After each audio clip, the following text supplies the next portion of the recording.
नमस्कार विद्यार्थी मित्रांनो, या अगोदरच्या लेक्चरमध्ये आपण भारतीय करार कायदा 1872 या अंतर्गत करारासंबंधी असणाऱ्या विविध संकल्पना समजून घेतल्या. करार म्हणजे काय, कराराची व्याख्या, करारासाठी कायदेशीर आवश्यक घटक, प्रस्ताव, स्वीकृतीदाता, कराराचे प्रकार इत्यादी घटक आपण समजून घेतले. आजच्या लेक्चरमध्ये आपण प्रतिफल, अर्थ, व्याख्या, प्रतिफलाचे आवश्यक घटक आजच्या आपल्या लेक्चर नंबर 7 मध्ये समजून घेणार आहोत. मी डॉक्टर दीपक विश्वनाथ डोकळे, सहाय्यक प्राध्यापक, वाणिज्य विभाग, KTHM महाविद्यालय, नाशिक. चला तर मग समजून घेऊया प्रतिफल, अर्थ, व्याख्या, प्रतिफलाचे आवश्यक घटक. कोणत्याही प्रतिफलाशिवाय दिलेली वचने भारतीय करार कायद्यानुसार कायद्याने अंमलबजावणी न करता येणारी असतात. प्रतिफलाच्या अपेक्षेने केलेले करारच वैध करार असतात. करार वैध होण्यासाठी प्रतिफल हा आवश्यक घटक समजला जातो. ज्यावेळी करारातील एक पक्ष दुसऱ्या पक्षासाठी काहीतरी करण्याचे मान्य करतो, त्यावेळी त्याला त्या बदल्यात काहीतरी मिळायला हवे, यालाच प्रतिफल असे म्हणतात. प्रतिफलाशिवाय केलेले करार काही अपवाद सोडता अवैध असतात. असे कोणते अपवाद आहेत तेही पुढे आपण समजून घेणार आहोत. कोणताही करार कायदेशीर करण्यासाठी त्या करारातील दोन्ही व्यक्तींनी एकमेकांना काहीतरी दिले पाहिजे व काहीतरी घेतले पाहिजे, तरच त्या करारापासून दोन व्यक्तीपैकी कोणत्याही एका व्यक्तीला प्रतिफल किंवा मोबदला मिळाला नाही तर त्याच्या दृष्टीने तो ठराव किंवा करार व्यर्थ होतो. म्हणून प्रत्येक करारामुळे करार करणाऱ्या दोन्ही व्यक्तींना प्रतिफल मिळालेच पाहिजे. जेव्हा करारामध्ये एक व्यक्ती दुसऱ्या व्यक्तीसाठी काहीतरी कृत्य करते, तेव्हा त्या व्यक्तीला दुसऱ्या व्यक्तीकडून मोबदला किंवा प्रतिफल मागण्याचा हक्क असतो. म्हणून प्रत्येक कायदेशीर करारामध्ये दोन्ही व्यक्तींना एकमेकांना काहीतरी द्यावे व घ्यावे हा व्यवहार असला पाहिजे, तेव्हाच कराराला प्रतिफल आहे असे म्हणतात. थोडक्यात प्रत्येक कायदेशीर करारामध्ये प्रतिफल आवश्यक असते. उदाहरणार्थ, क्षने आपली कार यला 5 लाख रुपयांना विकण्यासाठी करार केला. या ठिकाणी श ने य ला आपली कार विकणे, यने क्षला 5 लाख रुपये देण्याबद्दलचे प्रतिफल आहे आणि यने क्षला 5 लाख रुपये देणे हे क्षने यला मोटर कार विकण्यासाठी प्रतिफल आहे. म्हणून क्ष आणि य दोघांनाही करारापासून प्रतिफल मिळत आहे, म्हणून हा करार कायदेशीर आहे असे समजले जाते. प्रतिफलाच्या व्याख्या आपण समजून घेऊया. भारतीय करार कायदा 1872 कलम 2 ब नुसार जेव्हा प्रस्तावकाच्या इच्छेनुसार प्रस्ताव गृहीत्याने किंवा दुसऱ्या व्यक्तीने एखादे कार्य केले आहे किंवा नाही, करीत आहे किंवा करीत नाही, किंवा करण्याचे अथवा न करण्याचे वचन दिले आहे, तेव्हा अशा केलेल्या किंवा न केलेल्या कृत्यास किंवा त्याबद्दलच्या वचनास प्रतिफल असे म्हणतात.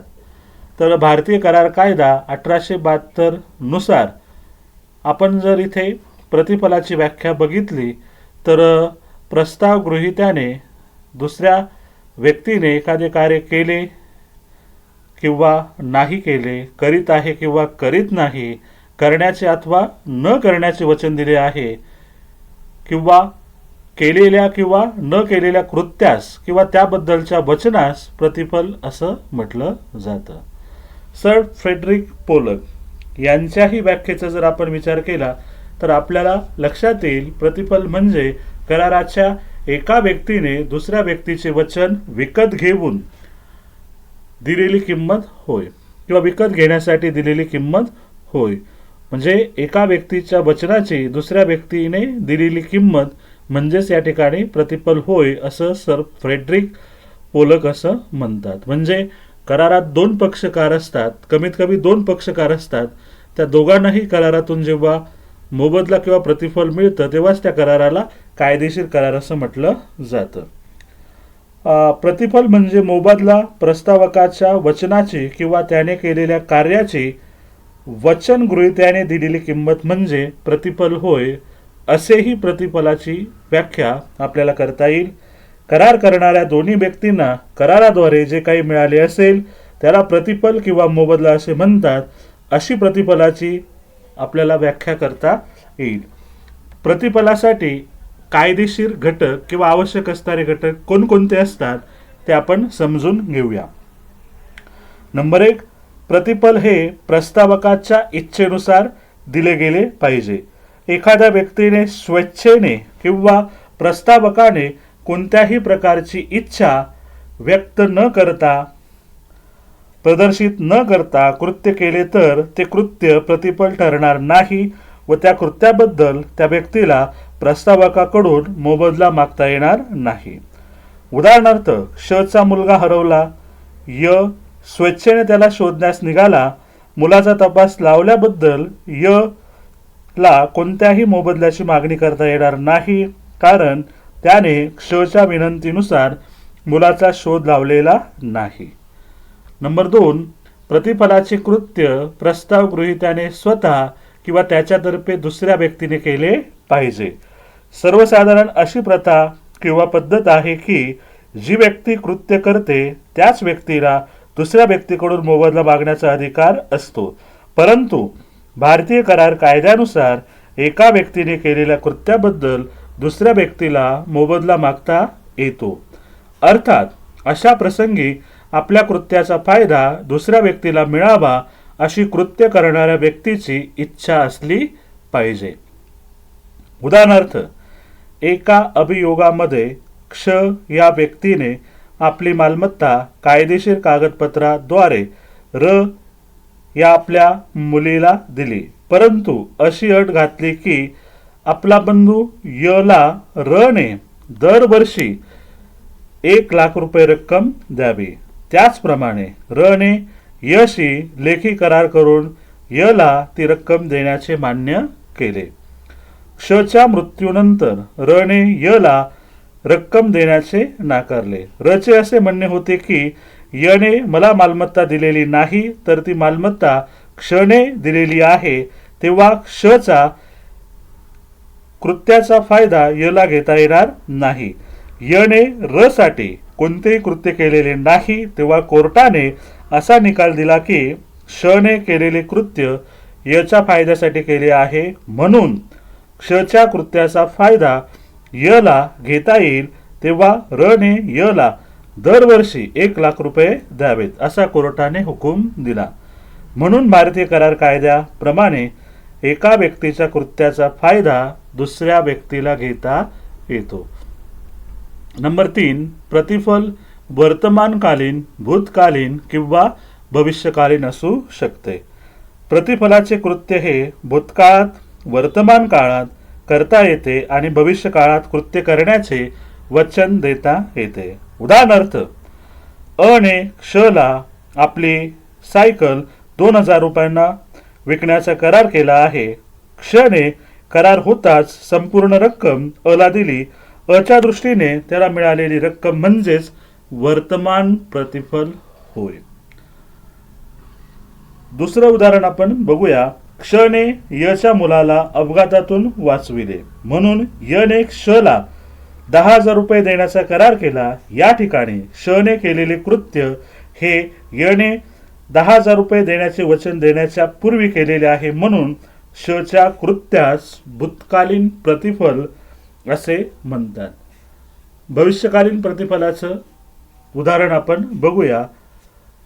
क ने ड ला आपली मोटरसायकल 1,50,000 रुपयास विकण्याचा करार केला. ड ने मोटरसायकल घेऊन 15 दिवसात पैसे देण्याचे कबूल केले. या ठिकाणी क च्या दृष्टीने 1,50,000 रुपयाची रक्कम भविष्यकालीन प्रतिफल ठरेल.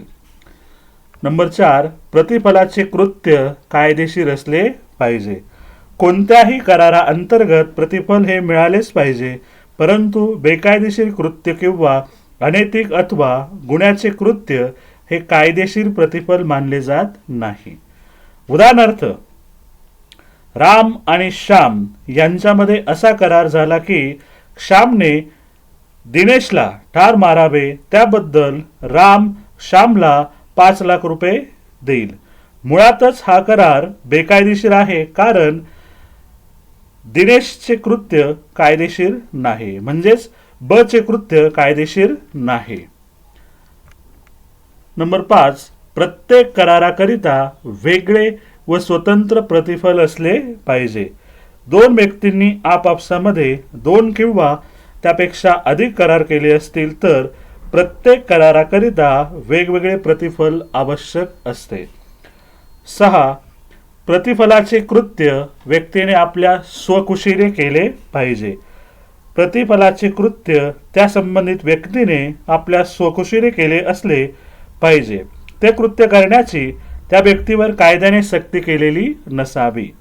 कायद्याने जे कृत्य करण्याची संबंधित व्यक्तीवर सक्ती केली आहे असे कृत्य प्रतिफल होत नाही. उदाहरणार्थ, कोर्टामध्ये एखाद्या खटल्याच्या संदर्भात कोर्टाच्या आदेशानुसार साक्ष देण्यासाठी जाणे हे प्रतिफल ठरत नसते, तर साक्ष देणे हे त्या व्यक्तीचे कायदेशीर कर्तव्य आहे, म्हणून साक्ष देणारी व्यक्ती दाव्यातील व्यक्तीकडून मोबदला मागू शकत नाही. नंबर 7, प्रतिफल हे वास्तविक म्हणजेच रिअल असावे.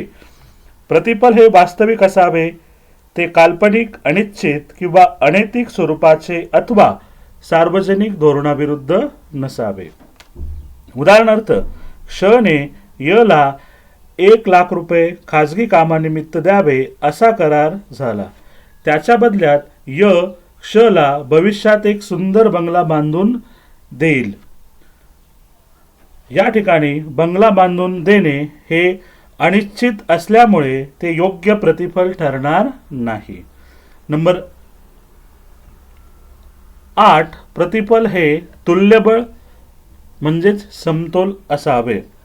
व्यवहारातील कोणताही करार हा व्यापार स्वरूपाचा असल्यामुळे आपल्या कार्याची किंमत किंवा प्रतिफल हे तुल्यबळ किंवा समतोल असले पाहिजे. उदाहरणार्थ, जर क्ष ने य चे 5 लाख रुपये किमतीचे घर विकत घेण्याचा करार केला असेल तर क्ष ने य ला 5 लाख रुपये दिले पाहिजेत, म्हणजेच विक्रेत्याने विकलेल्या मालाची समतोल किंमत खरेदीदाराने दिली पाहिजे. एखाद्या प्रसंगी बाजारभावाने कमी जास्त किमतीला व्यवहार झाल्यास असेही करार कायदेशीर ठरतात. प्रतिफल नसलेले करार व्यर्थ ठरतात. ओके, तर ही काही रेफरन्सेस आहे, ते बघून आपण आपले काही प्रश्न असतील ते अधिक ज्ञान वाढून समजून घेऊ शकता, मलाही विचारू शकता. आजच्या लेक्चरमध्ये आपण प्रतिफल कशाला म्हणतात, प्रतिफलाचा अर्थ, व्याख्या, कायदेशीर प्रतिफलासाठी आवश्यक असणारे घटक आपण समजून घेतले आणि ते घटक 8 प्रकारचे घटक आपण विविध उदाहरणासह समजून घेतले. मला खात्री आहे हे सर्व घटक आपल्याला समजले असतीलच. यानंतरच्या लेक्चरमध्ये आपण प्रतिफलाशिवाय केलेले करार अवैध नसतात या नियमाचे अपवाद समजून घेणार आहोत. तर वेलकम, थँक्यू.